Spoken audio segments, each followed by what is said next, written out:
अगर तुमको class 9th maths में 100 में 100 लाना है तो इस इक्वेशन पे कमांड होनी चाहिए। तो इस ऑफिशियल सर्कुलर में क्लियरली सीबीएसई ने बताया है कि हर एक चैप्टर में साथ साथ हमें यह भी पता रहे कि उस चैप्टर के सारे टॉपिक्स में से क्या क्या मोस्ट इंपॉर्टेंट है, जिस पे हमें ज्यादा ध्यान देना है, जहां हमें ज्यादा प्रैक्टिस करके जाना है, क्योंकि सेंसेई का कहना है सवाल वहीं से आने के मैक्सिमम चांसेस हैं। पाइथागोरस थ्योरम ना, सर्कल के थ्योरम ना, कंग्रुएंसी के रिजल्ट्स ना। क्लास 9th मैथ्स के लिए जो सबसे इंपॉर्टेंट रिजल्ट, सबसे इंपॉर्टेंट इक्वेशन है वो यहां बोर्ड पे लिखी है, class 9th maths is equal to 86। अगर तुमको क्लास 9th मैथ्स में 100 में 100 लाना है तो इस इक्वेशन पे कमांड होनी चाहिए। अब सोच के बड़े हैरान हो रहे होगे कि स्कूल में गणित मंजरी से पढ़ाई स्टार्ट हो गई है सर, लेकिन ना सर ने बताया ना स्कूल के मैम ने बताया ऐसी कोई चीज कि क्लास 9th मैथ में 100 लाने के लिए इस इक्वेशन पे कमांड करनी पड़ेगी। यह है क्या सर? इस 86 का फंडा समझने की पहले कोशिश करते हैं, ध्यान दीजिएगा। तो इस 86 का फंडा समझते हैं, वो भी सीबीएसई के ऑफिशियल सर्कुलर की मदद से। तो ये अगर आप सीबीएसई का रिसेंटली क्लास 9th मैथ्स के रिगार्डिंग दिया गया ऑफिशियल सर्कुलर देखोगे तो इस ऑफिशियल सर्कुलर में क्लियरली सीबीएसई ने बताया है कि हर एक चैप्टर में हमें क्या क्या टॉपिक्स पढ़ने हैं। तो अगर आप ऑब्जर्व करोगे तो आपको दिखेगा नंबर सिस्टम में इन टोटल 8 टॉपिक्स आपको पढ़ने हैं। इसके बाद आगे चलोगे तो आपको दिखेगा कि पॉलिनोमियल चैप्टर जो है इसमें आपको इन टोटल 9 टॉपिक्स पढ़ने हैं। इसके बाद और आगे चलोगे सीक्वेंसेस एंड प्रोग्रेशन में फिर से 8 टॉपिक्स। इसके बाद आगे चलोगे एक्सप्लोरिंग अलजेब्रिक आइडेंटिटीज में 7 टॉपिक्स। तो ऐसे करके अगर आप अपने पूरे 15 चैप्टर के सारे टॉपिक्स को ऐड ऑन करोगे तो आपको समझ में आ जाएगा कि 86 का क्या मतलब है। जी हां, मतलब क्लास 9th के नए सिलेबस के हिसाब से मैथ्स के अंदर आपको इन टोटल 86 टॉपिक्स पढ़ने हैं।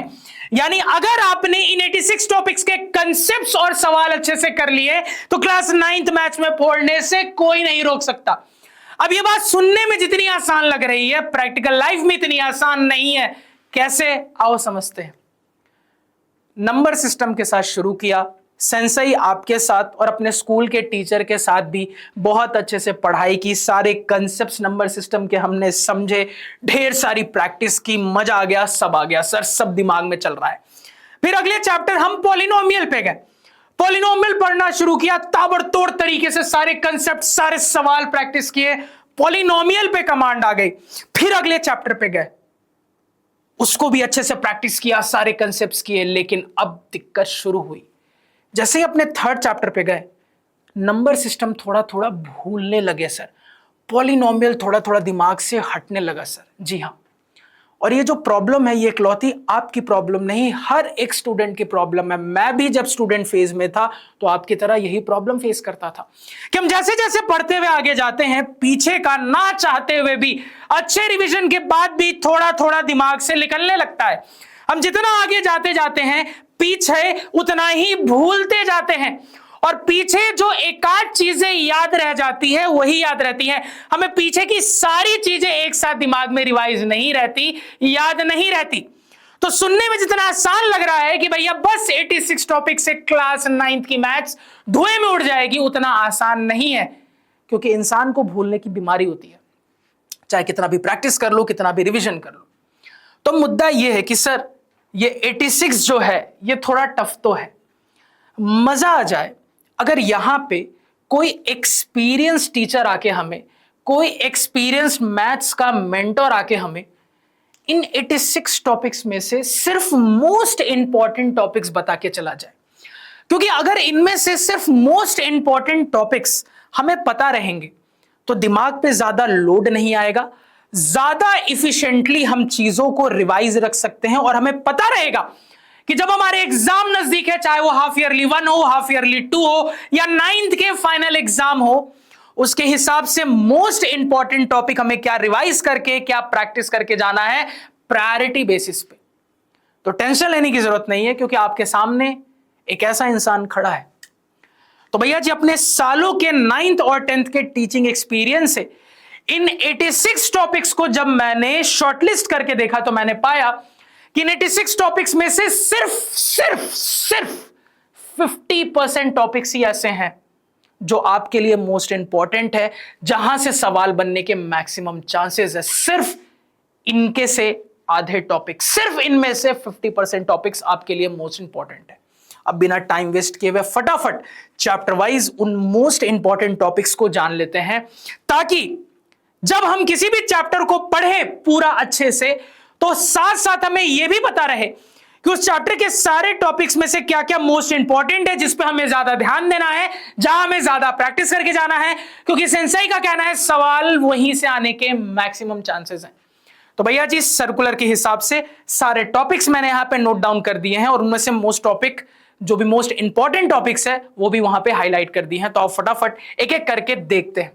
तो अगर मैं नंबर सिस्टम की बात करूं तो नंबर सिस्टम में सारे टॉपिक जो मैं पढ़ने हैं वो है introduction to rational numbers, representation of rational number on number line, density of rational number and its proof, finding rational numbers between any two rational numbers, decimal representation of rational numbers, introduction to irrational numbers, proof of irrationality of root 2 and root 3, square root spiral. अब इनमें से most important topic सिर्फ 3 ही है।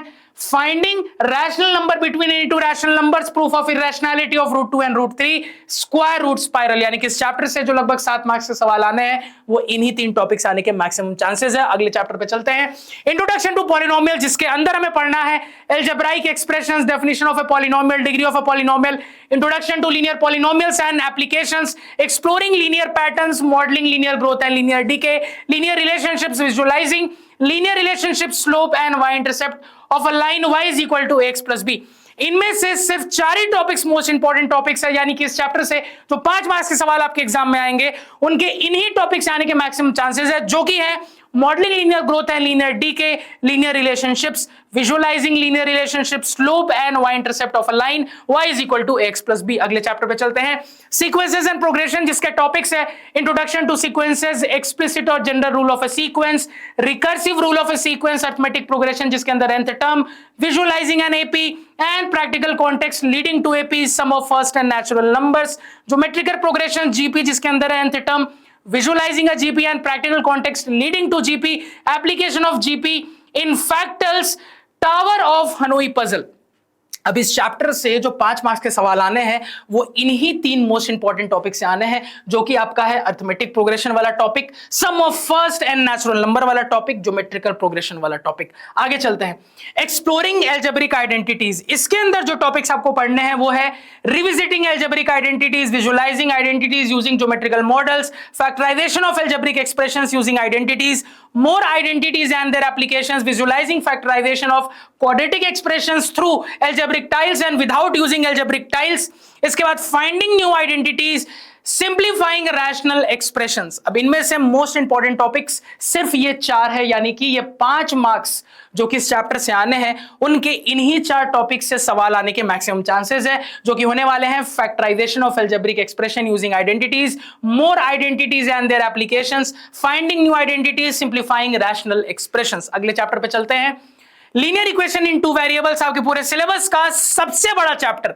इस chapter से लगभग 5 marks के जो सवाल आने हैं वो आने हैं सिर्फ ये 1 2 3 4 5 ही टॉपिक से। सबसे पहले सारे टॉपिक जान लेते हैं। तो इस चैप्टर में जो टॉपिक्स हमें पढ़ने हैं वो introduction to linear equation in 2 variables through practical examples, solution of linear equation in 2 variables, graphical representation, slope intercept form of linear equation in 2 variables, drawing graph of linear equation when x and y assume only certain values, pair of linear equation in 2 variables, graphical method for solving pair of linear equation in 2 variables, nature of solution, consistency and inconsistency, algebraic methods of solving pair of linear equations via substitution and elimination method। इन सारे topics में से ये जो 5 highlighted topics आपको दिख रहे हैं यही मोस्ट इंपॉर्टेंट है, जो कि है solution of linear equation in 2 variables by graphical representation, slope intercept form of linear equation in 2 variables, graphical method for solving pair of linear equation in 2 variables, nature of solution, consistency and inconsistency, algebraic methods of solving pair of linear equation via substitution and elimination method। तो भैया सबसे बड़े chapter में ये 5 important topics, और मैं आपको ये भी बताना चाहूंगा इन 5 में भी ये 2 जो लास्ट के है ना, ये 2 nature of solution, algebraic method of solving, ये इस चैप्टर के महा इंपॉर्टेंट टॉपिक्स हैं। इन 5 इंपॉर्टेंट में भी ये महा इंपॉर्टेंट भूलना मत। आगे चलते हैं सर जी। तो अगला चैप्टर है कोऑर्डिनेट ज्योमेट्री। इसमें ज्यादा टॉपिक्स हमें पढ़ने नहीं है सर, 4 ही टॉपिक्स पढ़ने, जिनमें से ये लास्ट के 2 मोस्ट इंपॉर्टेंट टॉपिक्स है, यानी कि इस चैप्टर से 4 मार्क्स के जो सवाल आएंगे वो मेनली इन्हीं 2 टॉपिक से आएंगे। तो सारे टॉपिक्स पहले जान लेते हैं। Brief history of coordinate geometry, the 2D Cartesian coordinate system, distance between 2 points in the 2D plane, इसी को हम डिस्टेंस फार्मूला भी कहते हैं। और फाइनली मिड पॉइंट फार्मूला, यानी कि mid point of line segment between 2 points in the 2D plane. तो इन 4 टॉपिक्स में से महा इंपॉर्टेंट टॉपिक्स इस चैप्टर के यही दोनों लास्ट के हैं, यानी कि डिस्टेंस फार्मूला और मिड पॉइंट फार्मूला।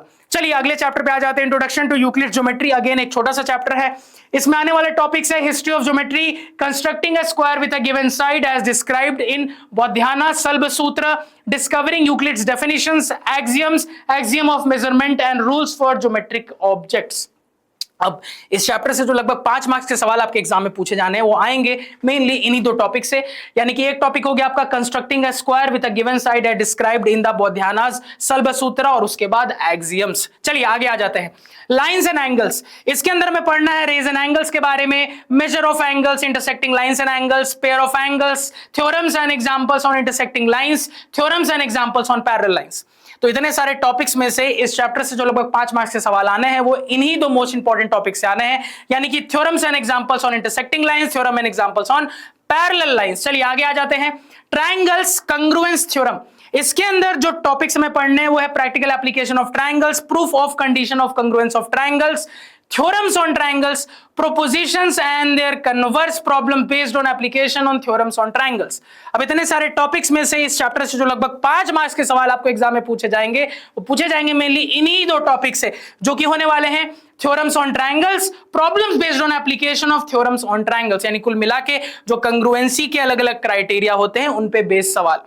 चलिए आगे चलते हैं सर जी। क्वाड्रिलैटरल चैप्टर, तो ये भी बहुत छोटा चैप्टर है सर जी, सिर्फ 4 टॉपिक्स हम इसके अंदर पढ़ने हैं। Properties of parallelograms, important theorems related to parallelograms and their proof, mid point theorem and its applications, understanding the notion of central symmetry in the context of parallelogram. अब इतने सारे टॉपिक्स में से मोस्ट इंपॉर्टेंट सिर्फ 2 ही topics हैं, यानी कि इस चैप्टर से 5 मार्क्स के सवाल इन्हीं 2 टॉपिक से मेनली आएंगे, जो कि होने वाले important theorems related to parallelogram and their proof, mid point theorem and its applications. आगे आ जाते हैं circles, again one of the biggest chapter, और मैं कहना चाहूंगा इसमें आने वाले जो आपके सारे टॉपिक्स है वो है practical applications, uses of circles, definition related to circle, यानी कि सेंटर, डायमीटर, रेडियस, ये चीजें क्या होती है। इसके बाद सारे आगे के थ्योरम इन पे बेस्ड सवाल, यानी कि chords and angles they subtend, mid points and perpendicular bisector of chords, distance of chords from the centre, subtended angles by an arc, cyclicity of points. और मैं यहां पे कहना चाहूंगा कि पहले 2 टॉपिक को छोड़ दिया जाए तो ये सारे रिमेनिंग टॉपिक्स मोस्ट इंपॉर्टेंट है, क्योंकि यहीं से मेनली सवाल आते हैं, यहीं से इस चैप्टर के सारे थ्योरम बनते हैं जिसपे बेस्ड सवाल एग्जाम में पूछे जाते हैं, यानी कि ये 5 मार्क्स के सवाल जो इस चैप्टर से आएंगे वो इन्हीं सारे हाईलाइटेड टॉपिक से आएंगे। आगे चलते हैं। एरिया एंड पेरीमीटर, अगेन एक बहुत बड़ा इंपॉर्टेंट चैप्टर, 7 मार्क्स के सवाल पूछे जाने हैं। इस चैप्टर के सारे टॉपिक्स है perimeter of shape, perimeter of a circle, introduction to pi and its irrationality, length of an arc, area of shapes, जहां पे हमें रेक्टेंगल्स, पैरेललोग्राम्स, ट्रायंगल के एरिया के बारे में पढ़ना है, फिर Heron's formula, squaring a rectangle, यानी कि proof from Baudhayana Sulba Sutra, area of a circle, derivation देखनी है हमें, area of sector of a circle. तो भैया अगेन इस चैप्टर में भी पहले टॉपिक को छोड़ दिया जाए तो ये जितने रिमेनिंग टॉपिक है मोस्ट इंपॉर्टेंट है, क्योंकि यहीं पे मेन हमें perimeter, area of different type of 2D figures के बारे में पढ़ना है सर जी, जहां से हमसे 7 मार्क्स के सवाल पूछे जाएंगे। तो पहले टॉपिक को छोड़ दिया जाए, ये सारे के सारे इंपॉर्टेंट इस चैप्टर से। सरफेस एरिया एंड वॉल्यूम, एक ही टॉपिक मेनली पढ़ना है और वही इंपॉर्टेंट है, यहीं से आपके एग्जाम में 7 मार्क्स के सवाल आएंगे, जो कि होने वाला है surface area and volume of sphere including hemisphere, right circular cone.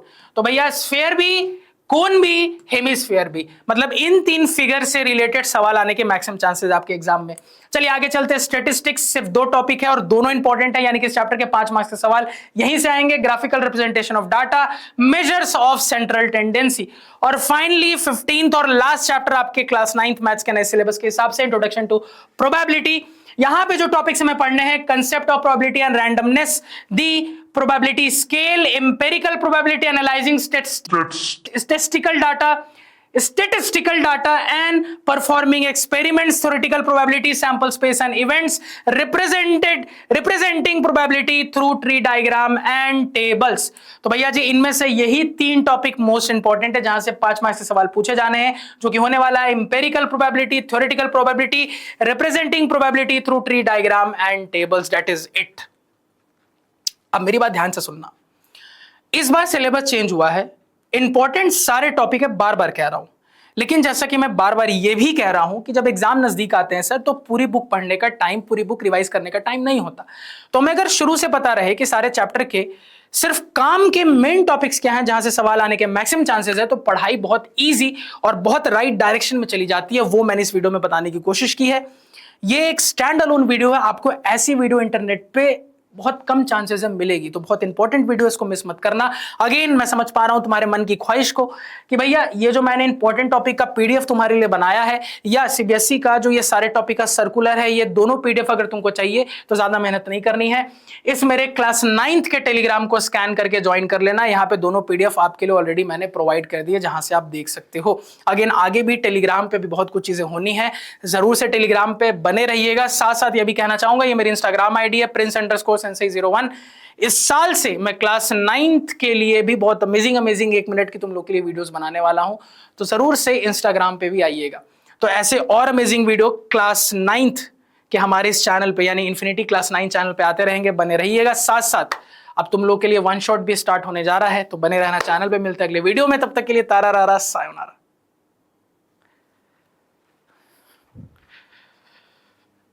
इतनी मेहनत के बाद 19 मिनट